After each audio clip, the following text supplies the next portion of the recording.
Hello दोस्तों, कैसे हो आप लोग? आई होप आप लोग अच्छे होंगे और अच्छा होना भी चाहिए। जैसे कि आपको पता है, अर्थ पे कमीशन को मंजूरी मिलने के बाद सभी डिपार्टमेंट अपने अपने यूनियन के माध्यम से अपने अपने विचारों को रख रहे हैं। ठीक है, अपने एनसी जेसीएम के माध्यम से या फिर अपने यूनियन डायरेक्ट संचार मंत्री से सभी से बातें कर रही हैं। और अपना माना जाए तो देखा जाए तो केंद्र सरकार से सीधी डायरेक्ट बात कर रहे हैं कि आखिर हमारा फिटमेंट फैक्टर कितना लगना चाहिए, इतना लगना चाहिए, इतना लगना चाहिए, सब चीज़ें। लेकिन कोई भी जीडीएस की बातें नहीं कर रहा है। लेकिन जीडीएस के लिए ही मैं ये इन्फॉर्मेशन लेके आया हुआ हूँ। जो जेसीएम ने जेसीएम जो आपका है, जेसीएम जो यूनियन था, जो कि केंद्र सरकार से डायरेक्ट जो बातें कर रहा है जीडीएस के हित में, आखिर क्या बातें कर रहा है, कौन कौन सी मांगे रखी है जेसीएम ने, कौन कौन सी शर्तें रखी है केंद्र सरकार के सामने जीडीएस के हित में। आज इस वीडियो के अंदर हम वो पूरी जानकारी लेंगे कि आखिर हमारे 8th पे कमीशन के अंदर कितना फिटमेंट फैक्टर लगने वाला है अपने जीडीएस डिपार्टमेंट पे, और कितने सैलरी में इंक्रीमेंट लगने वाला है। पूरी तरह से जानकारी मिलने वाली है, क्योंकि इसके अंदर हम कुछ शर्तें रखी गई है। ठीक है, कुछ शर्तें रखी है जेसीएम ने केंद्र सरकार के समक्ष जीडीएस के लिए कि हमको ये चीज़ चाहिए। आखिर कौन कौन सी बातें रखी है और अगर उन चीज़ों का क्या फ़ायदा मिलने वाला है, क्या नुकसान मिलने वाला है, सारी इन्फॉर्मेशन इस वीडियो के अंदर मिले। क्योंकि जाने पूरी सच्चाई इस वीडियो के अंदर, सारी इन्फॉर्मेशन एक वीडियो के अंदर कवर होने वाली है। हालांकि ये वीडियो काफ़ी लंबी होने वाली है। प्लीज़ इस चैनल पे, इस वीडियो पे एंड तक बने रहना, क्योंकि ये बहुत ही इंपॉर्टेंट है। और ये सबसे नई और ताज़ा ऑथेंटिक वीडियो निकल के आई हुई है 8th पे कमीशन के लिए जीडीएस के हित में। आखिर क्या क्या है आपको मैं बता देता हूँ। 8th पे कमीशन के संदर्भ में बताया जाए, 8th पे कमीशन के संदर्भ में देख सकते हैं यहाँ पर क्या कहा गया है कि संदर्भ में शर्तों ने जेसीएम ने केंद्र सरकार को सौंपा सुझाव, जिसमें है 4 फरवरी को ये लिखा था, 22 सुमन यादव द्वारा लिखा गया था, जो नई दिल्ली 3 फरवरी 2025 केंद्र सरकार द्वारा 8वें वेतन आयोग के गठन की प्रक्रिया शुरू कर दी गई है। इसके तहत सरकार ने नेशनल काउंसिलिंग जेसीएम के संदर्भ शर्तों पर सुझाव मांगे थे। जेसीएम ने अपनी सिफारिशों के संकलित कर सरकार को सौंप दिया है और साथ ही स्टैंडिंग कमेटी की बैठक बुलवाने की मांग की है, ताकि इन शर्तों पर विस्तृत चर्चा हो सके। यानी जेसीएम क्या कर रहा है, अब जेसीएम एक तरह से कमेटियों को भी बुला रहा है। हर एक डिपार्टमेंट के जो यूनियन है, सभी कर्मचारियों को बुलाकर उनके ऊपर एक मीटिंग रख रहा है, ताकि उनसे विचार विमर्श करके इसके अंदर और भी थोड़ा बहुत चेंजेस किया जा सके। जिसके अंदर और भी अगर बात करी जाए, इसके अंदर और भी है कि जेसीएम ने अपनी रिपोर्ट में कर्मचारी और पेंशन भोगी के वेतन, भत्तों, प्रमोशन, पेंशन सुधार, चिकित्सा सुविधा और अन्य कल्याणकारी योजनाओं के शामिल करने की मांग की है। देखिए क्या क्या चेंजेस होने वाली है इसमें, देख सकते हैं आप क्या क्या मांग करी है। वह बहुत इंपॉर्टेंट बात है। अब देख सकते हैं पेंशन भोगी, जीडीएस को पता है, जैसे जीडीएस को पेंशन नहीं मिलता, उसके लिए भी बातें करी है। ठीक है, भत्तों जो कि आपका इंक्रीमेंट हो सकता है, प्रमोशन, पेंशन सुधार, पेंशन मिल सकता है, पेंशन अगर मिलेगा तो पेंशन में सुधार होना चाहिए, चिकित्सा सुविधा मिलनी चाहिए, और अन्य कल्याणकारी योजना, यानी जिसके अंदर आप ग्रेटिट्यूड भी शामिल कर सकते हैं, शिक्षा के लिए भी शामिल कर सकते हैं। बात करेंगे अगर हम यहाँ पर, जो कि इम्पोर्टेंट है कि जेसीएम ने कि आयोग ने जेसीएम की मुख्य मांगे की 8वें वेतन के लिए, जिसमें है कि पहला जो मांगे है वो वेतन भत्तों और पेंशन से जुड़ी समीक्षा। जो पहले इनकी मांगी थी वेतन भत्तों और पेंशन से जुड़ी समीक्षा। और समीक्षा इसके अंदर क्या क्या है, जिन श्रेणियों के लिए सिफारिश की है, किन किन श्रेणियों के लिए सिफारिश की है आप समझ सकते हैं। जिसमें केंद्र सरकार औद्योगिक और गैर औद्योगिक, यानी प्राइवेट सेक्टर, और आप मान सकते हैं जो कि काम कर रहे हैं अखिल भारतीय सेवाओं के कर्मचारी, ठीक है, रक्षा बलों के, सीएआरपीएफ, और तीसरे नंबर पे है, चौथे नंबर पे आपका ग्रामीण डाक सेवक को भी पेंशन भत्तों के पेंशन में से जुड़ी समस्या, यानी पेंशन के लिए भी ग्रामीण डाक सेवक के लिए भी मांगे की गई है। इसके अंदर और अगर बात की जाए तो इसमें और भी डिपार्टमेंट, जैसे केंद्र शासित प्रदेश के कर्मचारी, भारतीय लेखा और लेखा परीक्षक, सीएजी के अधिकारी, सुप्रीम कोर्ट अधिकारी, ये सभी टोटल 8 से 10 है। ठीक है, चाहे तो पढ़ सकते हैं आप। इसके बाद बात करेंगे न्यूनतम वेतन और फिटमेंट फैक्टर। देखिए वेतन आखिर कितना लगने वाला, आप देखिए सेकंड नंबर पर है न्यूनतम वेतन और फिटमेंट फैक्टर से जुड़ी हुई सिफारिश की गई है। जिसमें क्या है, न्यूनतम वेतन सम्मानजनक जीवन यापन के आधार पर निर्धारित किया जाए। ठीक है, डॉक्टर आक्रोड फॉर्मल ले के संशोधित किया जाए, ताकि वर्तमान जीवन शैली की ज़रूरतों को ध्यान में रखा जा सके। ठीक है, और इसमें क्या है, पारिवारिक इकाई को 3.6 माना जाए।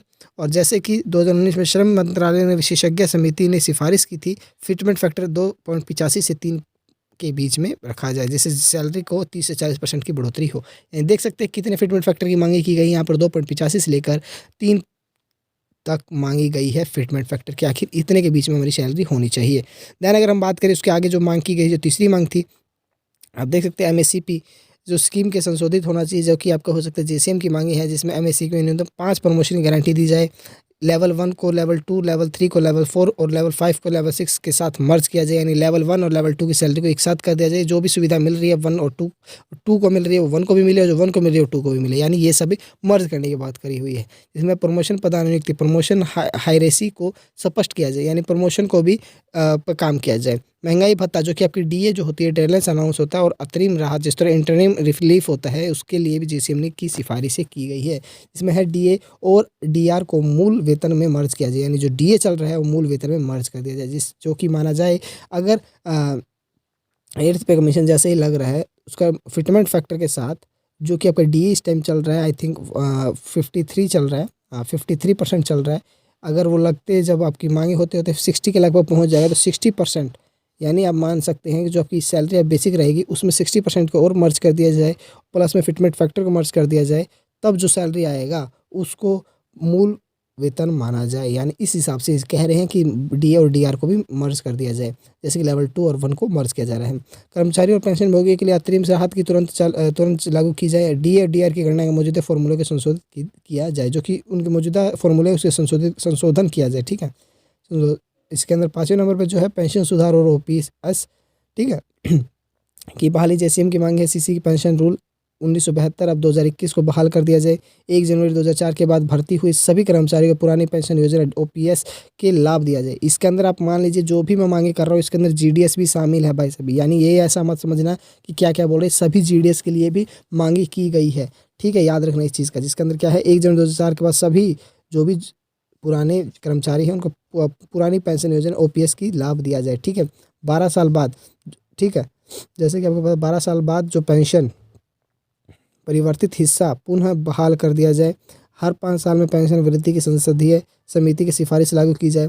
भूतपूर्व और भावी पेंशन भोगियों के बीच में समानता सुनिश्चित की जाए, यानी जो भूतपूर्व है यानी मान सकते हैं जो डेथ है, और जो आपकी भावी पेंशन भोगी जो अभी चल रहे हैं, जो कि आपने जी रहे हैं, जीवन यापन कर रहे हैं, उनमें समानता, यानी दोनों की पेंशन को प्लस में एक ही साथ एक ही जैसा किया होना चाहिए।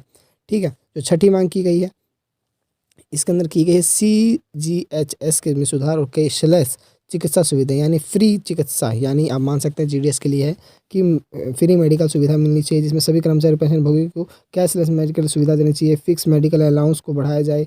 डाक विभाग के पेंशन भोगियों को भी CGHS योजना में शामिल किया जाए। यहाँ पर आप देख सकते हैं सभी बातें की जा रही हैं, हर एक विभाग की बातें की जा रही है, लेकिन उनमें बीच बीच में आपको डाक विभाग को फिर से बोला जा रहा है कि डाक विभाग के लिए भी ये इंपॉर्टेंट है। देख लीजिए, पेंशन भोगियों के रूप में और आपके चिकित्सा के रूप में डाक विभाग को भी सम्मिलित किया जा रहा है। बाल शिक्षा CAE में बात की जाए, सुधार में बाल शिक्षा CEA को हॉस्टल सब्सिडी और स्नातकोत्तर स्तर या पोस्ट ग्रेजुएट जो होता है तक बढ़ाया जाए। ऐसे भत्तों को पुनः लागू किया जाए जिन्हें समाप्त कर दिया गया है, मतलब ये पहले समाप्त कर दिया गया था, अब इसको दोबारा से चालू किया जाए। सभी को शिक्षा की सुविधा मिलनी चाहिए। जो बात करेंगे यहाँ पर 8वें नंबर पे हो रहेगा रेलवे सुरक्षा और अर्धसैनिक बलों के लिए विशेष प्रावधान, जैसे जेसीएम की सिफारिश है रेलवे कर्मचारी को, ठीक है, रेलवे कर्मचारी को जोखिम और कठिनाई भत्ता रिस्क एंड हार्डशिप अलाउंस दिया जाए। ठीक, और बात करेंगे यहाँ पर रक्षा नागरिक कर्मचारियों के लिए स्पेशल रिस्क अलाउंस, बीमा कवर और मुआवजा सुनिश्चित किया जाए। ये सभी किया गया है। करेंगे जो पेंशन जो रहेगी और आपकी जो वेतन रहेगा आखिर कितना सीन रहने वाला है, उससे पहले हम बात करेंगे आपकी वेतन के बारे में, पेंशन के बारे में बाद में बात करेंगे। अगर फिटमेंट फैक्टर 2.85 के आधार पर अगर बात करी जाए, तो यदि किसी कर्मचारी की मौजूदा सैलरी 40,000 है तो वह बेसिक सैलरी से के साथ 40,000 into 2.85 is equal to 1,14,000 rupees. वहीं पर अगर हम बात करें, अगर अगर हमारी यहीं पर जीडीएस की बीपीएम की सैलरी की बात करनी जाए, तो बीपीएम की सैलरी आप देख सकते हैं, अब मान लीजिए 12,000 basic salary into 2.85 is equal to I think हो जाएगा 34,600 के समथिंग हो जाएगा, यानी 34-35 हज़ार के लगभग ये चला जाएगा। और वहीं पर अगर हम बात करें